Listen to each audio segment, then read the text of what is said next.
Hello and welcome to my channel. In this series I take you through past VCAA Maths Methods exam questions and provide you with full work solutions. In today's video we'll be covering question 3 and question 4 from the 2020 exam 2, so that's the Calc-active exam. As always, please attempt these questions first. You'll get more out of it when I run through the solutions if you had any difficulty. If not, then why are you watching this video? Okay, so let's jump right in. So question 3 says let f dash of x equal 2 divided by the square root of 2x minus 3. If f of 6 is equal to 4, then what is f of x? So they don't explicitly ask what f of x is, but you can see by looking at options A through E that it's all f of x. So what is the original function if this here is the derivative function? So as this is a Calc-active exam, let's make use of the calc. So depending on what type of calculator you've got, your inputs will be slightly different, but essentially I'll just assume that everyone knows how to take the integral of a function. So we will just integrate this function dx, and what you'll end up with will be, once you click enter, your calculator will spit something out that looks like this here. Great, so what the calculator is doing when it provides this solution, it's assuming that the constant term, or if we had this plus c value here, that plus c is equal to 0. Now, that's not always a correct assumption. It doesn't factor in this coordinate that the question is giving us. So we need to factor that in somehow. So our function f of x, I'm just going to add in the notation here so that's clear. So our function f of x is equal to the integral. However, there's always going to be that plus c term as well, where we find out plus c from this point over here. Great, so from here you've got a couple options. You can probably solve for c if you'd like, but instead we can do it by hand, I suppose. F of 6 is going to be equal to 2 square root of 2 times 6 minus 3 plus c, and we know that's equal to 4. So we just need to rearrange this in terms of c. So if we simplify a few things here, we're going to have 2 times 6 is 12. 12 minus 3 is 9. The square root, I guess we'll just put 9 for now in this step. Plus c is equal to 4. So to get c on its own, I'm going to subtract 2 the square root of 9 from both sides. But before I do that, the square root of 9 is 3, and 2 times 3 would be 6. So therefore c is going to be equal to 4 minus 6, which is equal to minus 2. Great. So therefore we know our function f of x must be equal to 2 the square root of 2x minus 3 minus 2. Great, and I believe that is option C. Great, so nothing too difficult. The only trick is solving for C here based on the point that they provide us. Not too bad.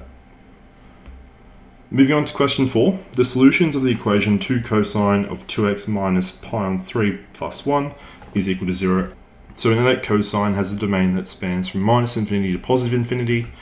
So there'd be infinitely many solutions, 2 solutions for every period. So in this case here, if we were to just put that into the calculator as is and then solve for that whole expression for x, then we would get a couple general solutions.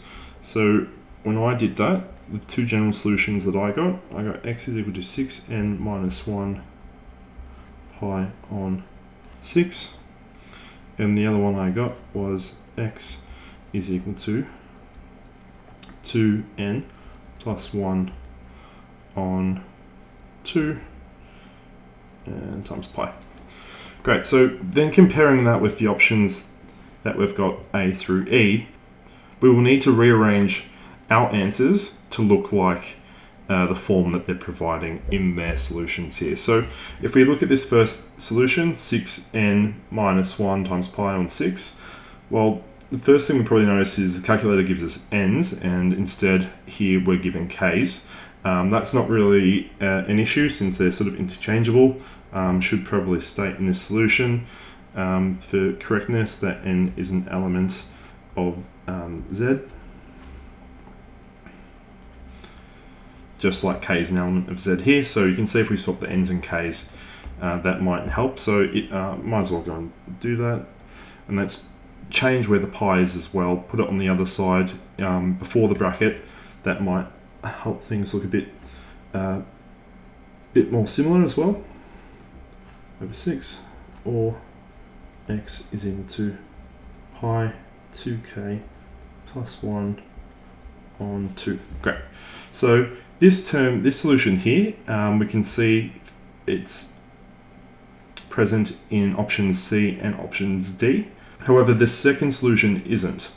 But what you might notice is that the denominator for each of these fractions is 6, whereas the denominator that we've got here is 2. So if we just multiply both the top and the bottom by 3, so the net effect is 0. There's no net effect as we're multiplying by 1, essentially. So 1 times the number is just that number. So we're going to have pi times 6k plus 3. So I'm expanding what's in the brackets there, times 6. Now all of a sudden, this looks like this solution provided in D. Not that it looks like it, it is that solution. So you can see how relatively straightforward in terms of the calculator entries. The real difficulty with this sort of question is the rearranging to make it look like the provided solution. So in my time I've seen a lot of questions similar to this, and it's usually the same trick with this type of question. It's just about rearranging the answer that you get in front of you on the calc to look like one of the options there. So relatively straightforward. If we have a look at the examiner's report, we can see that question 3 had 86% of results answered as correct and 67% correct for question 4, so 2/3. So question 3 relatively good. Question 4, I think people sometimes tend to get confused after they've got the two solutions on the calculator and going through that rearranging process to make it look like one of these options here.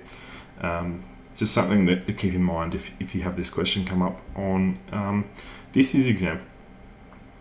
Okay guys, thanks for watching. If you found the video useful, then please give it a thumbs up, share it with friends or classmates. If you're new to the channel, then please subscribe for more videos like this in the future. Up on screen is my email address. If you want any specific questions answered on the channel, then please feel free to shoot me an email. That's it for today guys. See you in the next one. Thanks for watching.